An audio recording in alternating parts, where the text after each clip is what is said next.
But what made a turn was when I decided this is something that other people need, was when I entered for a pageant. Initially, I had confidence. So you can imagine, you see how big I am. I was bigger than this, right? And I chose to enter for a pageant. What kind of pageant? Like nowadays, there's that plus size one. It was not a plus size pageant. It was a normal Mrs. Polokwane. Mrs. Polokwane? Yeah. I'm a title holder, so. Okay. Yeah. So I've always been a confident person. And what I did is I was just telling them in the talk that there is a difference between confidence and confidence boosters.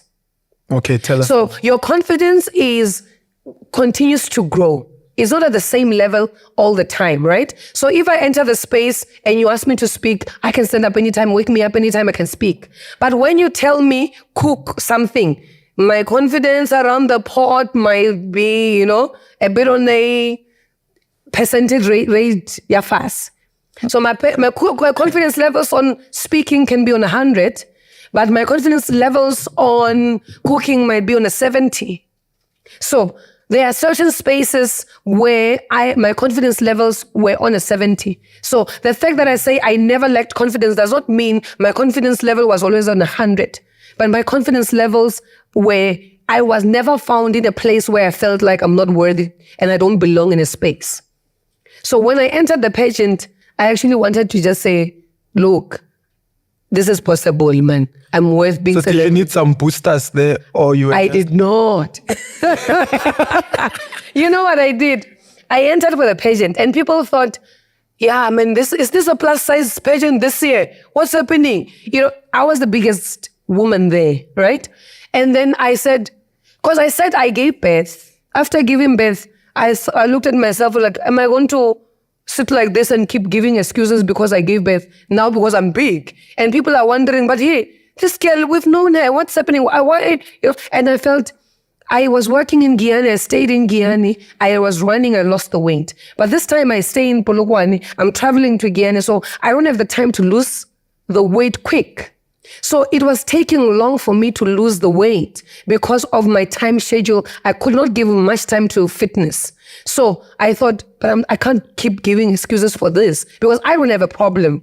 I can enter any space, right? But I felt, let me do it for a girl who does not have this confidence, who can't enter a space, because now people comment, but you look like this, and they feel, let me just sit because I don't belong in that space. So I entered the space to say, you don't have to get approval from someone. If you feel that you are worth celebrated, if you feel that you're good enough to be in the space, it does not matter how you look like, it doesn't matter how you speak, but you can enter the space and do it. But are we not supposed to choose our battles? Yes. You can. Are we not? Because I'm interested, and as you were speaking, it sparked a question. Yeah. Was it an experiment that you were doing, or you truly felt you can win and become Mrs. Limpopo? One, right, was I was intentional in entering spaces. I'm a pastor as well, right? So I was intentional in entering spaces that born-again people or people who are not think they belong to certain people, right? So, and this is a pageant, you must look like it for you to enter this space, right? You are a pastor, how do you enter like that? Are you going to wear a swimming costume there or, do the what? We did not wear it, but I was willing to go all the way. Okay. I was willing to go all the way because I was very intentional in entering the space to say, okay, I'm entering because it looks like these are certain spaces that are reserved for certain people. And I wanted to communicate a message that there are spaces for as long as I feel I can add value in that space. What sort of, mentally, what sort of mental barrier did you think you were breaking?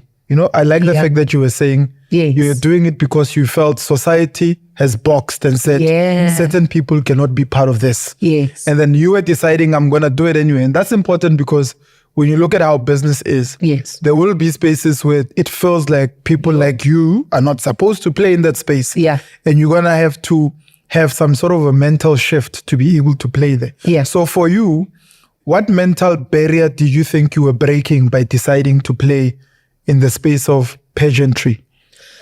For me, it actually even applies in every area. Boxing. You even did boxing? No, not boxing, like being boxed. Okay. Yeah, I've never.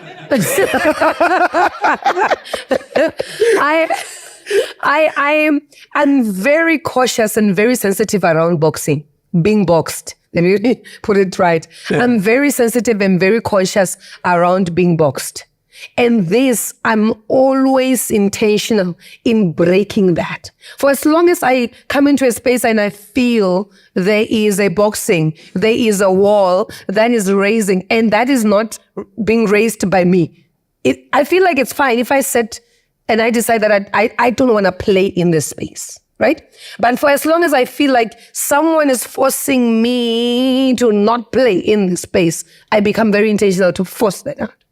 So when I enter any space, and when I did the pageantry, for me, I wanted to break that, to say, do not allow anyone to box you for whatever reason, for as long as you don't want to. So what are the things that you learned from that experience? I know we'll get into your career and where you started, but I'm just interested to know what are the things that you picked up and you learned and you took with you because of that experience? One was issue of branding, right? Branding? Yeah. Okay. Personal branding? Yeah, taking care of your personal brand, number one. Okay. Because I sat there and entered the pageant and thought, okay, the plan is to win, right? But what if I don't? Am I going to feel like I lost my whole year? I wasted my time the whole year. I wasted my money the whole year. And I thought, okay, let's begin to be very intentional in building a personal brand. So when the pageant came with the specifications of what was needed, what we need to do, I made sure I excel beyond what is required. Because I knew my body was already saying no to society. What were you weighing then? 116. 106, 116. 116? Yeah. Hey, okay. So, yeah. It was, I mean, even if you see the pictures, yeah. Because so I thought, that is not a picture that says yes. That's not a picture that says... So according to you, you were not at your best? Yes. Okay. Right? But I knew that I'm at my best with the best in terms of the body concerning this, the pageant itself. Right.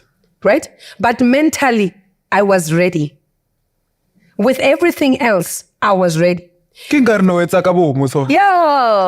Negative for net.